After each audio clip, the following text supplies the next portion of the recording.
যদি আমাদের গায়ে রক্ত আবারও এই পিচ জ্বালা পথ রঞ্জিত করে, তাহলে আপনারা আর ক্ষমতায় থাকতে পারবেন না। কোন সংবিধান মেনে হয় নাই।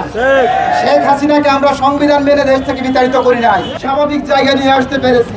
সেই 2000 ছাত্র জনতার রক্তের বিনিময়ে আমরা জুলাই ঐক্য এবং জুলাই অধ্যাদেশ অন্তর্বর্তী সরকারের সময় আদেশ দেওয়া হয়েছিল।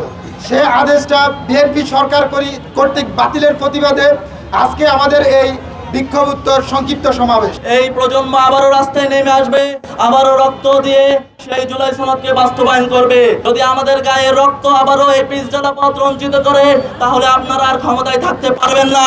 আপনারা রাজ গড়িয়ে পালিয়ে যেতে হবে, আপনারা রাজ গড়িয়ে পালিয়ে যাওয়ারও সময় পাবেন না। সুতরাং নিজেদের শুধুই বুদ্ধির উদয় ঘটান এবং অবিলম্বে জুলাই সনদ বাস্তবায়ন করেন, এই উদারত আহ্বান রেখে কোন সংবিধান মেনে হয় নাই।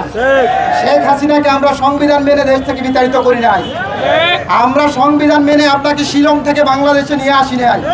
জনাব সালাউদ্দিন, আপনি কান খুলে শুনে রাখুন, যদি আমাদেরকে সংবিধানের দোহাই দিয়ে জুলাই অধ্যাদেশ বাতিল করেন, তাহলে আবারও শিলং যাওয়ার জন্য আপনি প্রস্তুতি নিয়ে থাকুন।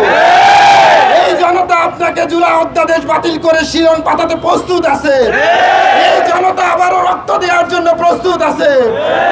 বাংলাদেশের রাষ্ট্রীয় প্রতিষ্ঠানগুলোকে একের পর এক দলীয়করণ করতেছিল।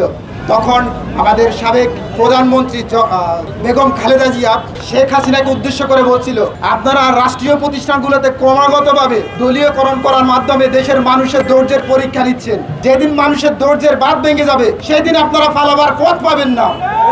সেই কথাটাই আমি বিএনপি সরকারকে স্মরণ করিয়ে দিতে চাচ্ছি। বেগম খালেদা জিয়া শেখ হাসিনাকে উদ্দেশ্য করে বলতেছিল, আজকে বেগম খালেদা জিয়া সেই কথাটাই আমরা আপনাদেরকে আবার ফিরিয়ে দিচ্ছি। যেদিন মানুষের ধৈর্যের বাঁধ ভেঙে যাবে, সেদিনও আপনারাও পালাবার পথ খুঁজে পাবেন না, ইনশাআল্লাহ।